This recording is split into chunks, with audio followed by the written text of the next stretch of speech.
Hey, it's Dustin from Green Method Farms and co-creator of hempfarmingacademy.com. And in this video, I am going to show you how to farm industrial hemp using the farming methods that we used this year. So stick with me.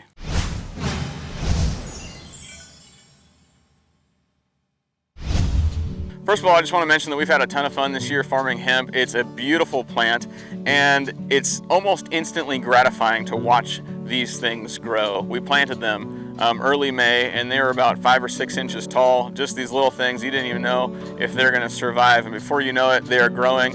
And every week there's progress until they get to the size where they're almost as tall as me. They're as tall as me in some areas, and then they're just producing beautiful flowers and have a really nice smell. So even though the plants mature over the course of 4 months here in Central Oregon, we have been planning this process over the course of more like 9 months since the beginning of the year, taking samples of our soil and getting those tested to understand the pH levels and also understand the nutrients within the soil. And then it took some time to till the soil and get it right so that we could lay our plastic and our drip line and eventually plant in early June.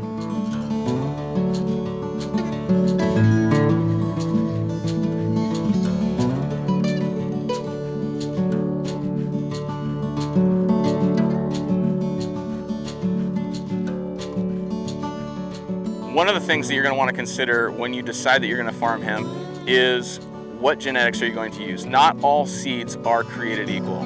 For us, it was really important that the seed company had a good track record of producing really large, high CBD percentage plants, and also they have a high percentage feminization rate. Out of the 12,000 plants that we have here in this field, we've only found 5 male plants that we had to remove, which makes farming a little bit easier, and we know that we're going to be able to keep most of our crop. Once we decided on the genetics that we were going to use for this field, we began propagating the seeds in a greenhouse in early May. And during that time, that gave us the ability to be able to lay our rows and lay our plastic mulch and our drip tape and establish a nice, healthy, moist soil to be able to plant our seedlings in early June.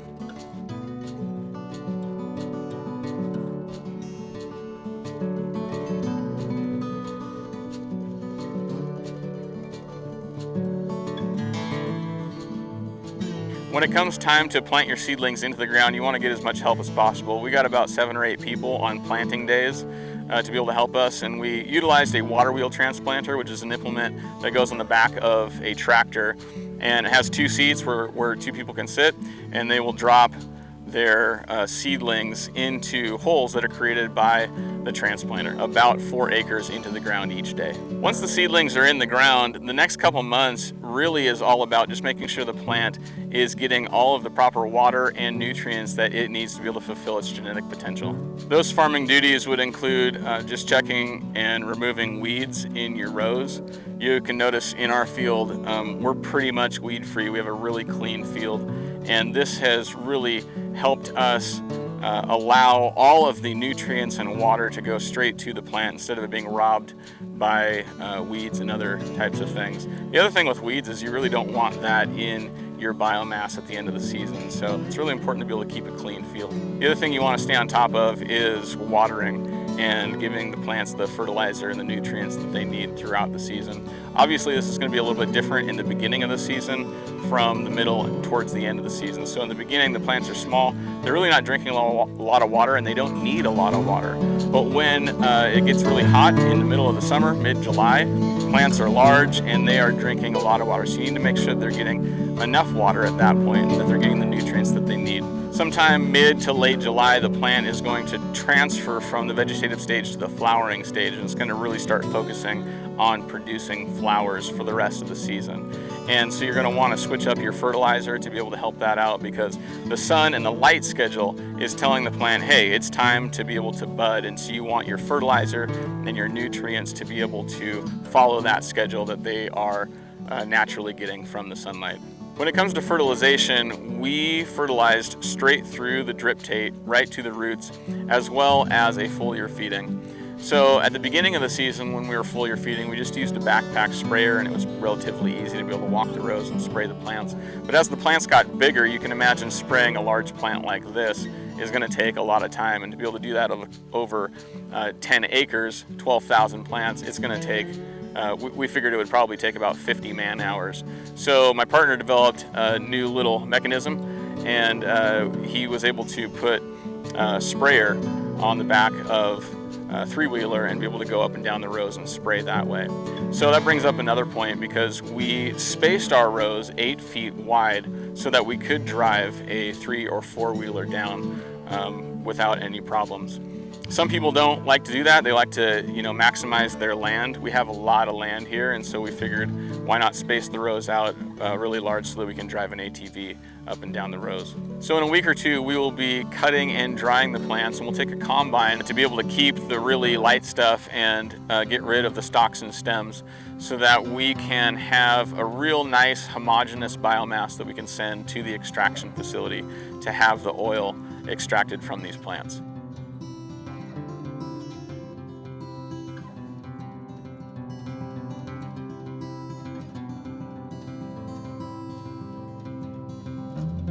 Something that you'll definitely want to consider before you decide to start farming hemp is the risk that's involved. Anytime you get into farming, there's certain things that are out of your control.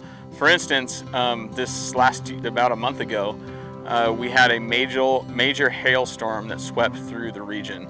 Hail the size of gumballs, and it absolutely ravaged this field and many other fields around us. You can actually see some of the damage still on these leaves. Broke the stems, broke leaves. And luckily, it was about a month ago, so the plant had just started flowering.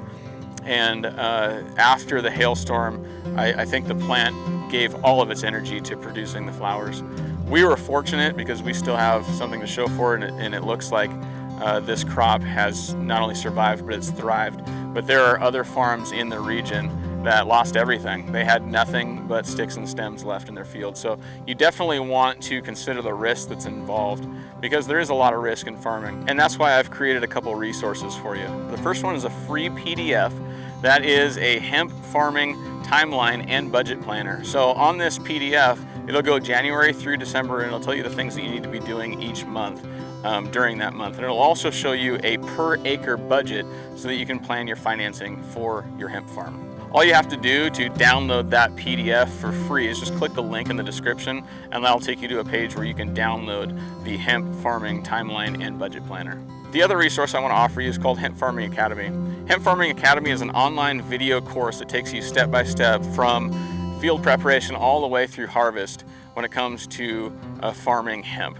I've partnered with farmer Tom Lauerman on this project, and Farmer Tom's been growing cannabis and hemp for most of his life, and he brings a wealth of knowledge to this course.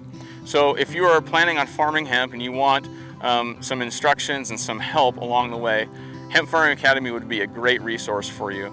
You can find it at hempfarmingacademy.com, or you can also click the link that is in the description for that. Well, thanks for watching this video. Hopefully it's been helpful for you. If you have any questions or comments, go ahead and put those in the comment section below. And I wish you a successful hemp farming season.